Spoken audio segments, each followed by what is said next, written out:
Приветствую всех на своем канале. Хочу поделиться с вами рецептом паровых пирожков по-китайски с открытой начинкой, с тонким слоеным дрожжевым тестом. Ставлю в начале тесто, в муку кладу соль, дрожжи сухие и сахар. Перемешиваю сухие ингредиенты слегка и наливаю понемногу теплую воду. Точные пропорции даны снизу под описанием этого видео.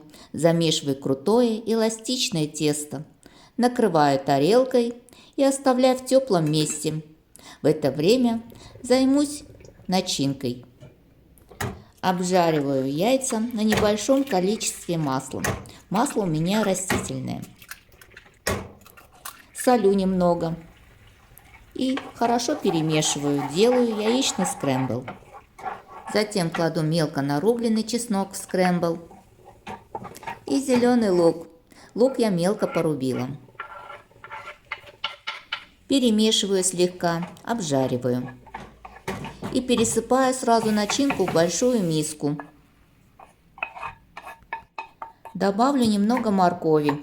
Сначала режу на тонкие дольки, затем соломку и потом режу очень мелко.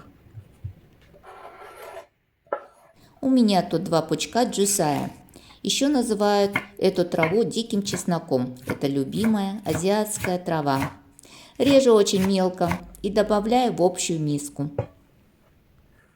Вкус этой начинки очень насыщенный за счет джусая. И поэтому из специй кладу только черный перец и соль по вкусу. Начинку хорошо перемешала и оставлю пока. В это время займусь пока тестом. Раскатываю тесто в колбаску и делю на 8 равных кусков.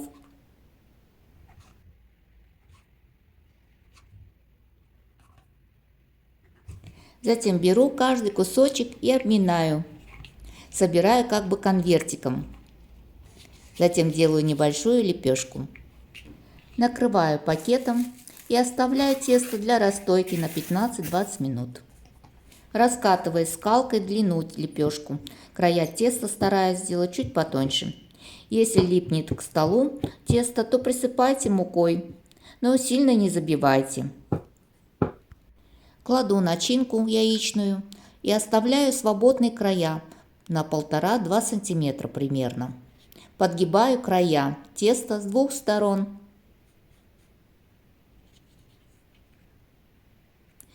И сверху, начиная, заворачиваю в рулет аккуратно. Снизу слегка смачиваю водичкой, чтобы закрепить хорошо тесто. Вот такой рулетик получился. Можно парить и так, не разрезая пополам. Но мне хочется сделать его более ярким и красивым, как цветок. Режу скребком пополам и разравниваю края сверху. Такие цветочные бочонки можно парить, жарить. Я покажу и так, и так. Складываю на лист пароварки эту красоту. Снизу у меня силиконовый коврик. Парю 20 минут на среднем огне. Время парки после закипания воды. Также их можно поджарить на сковороде на небольшом количестве масла. Обжариваю под крышкой на среднем огне до образования золотистой корочки. Развожу картофельный крахмал с водой и заливаю пирожки, чтобы они покрыли на 1 см примерно. И под крышкой уже довожу до готовности. Парились пирожки 10 минут на маленьком огне.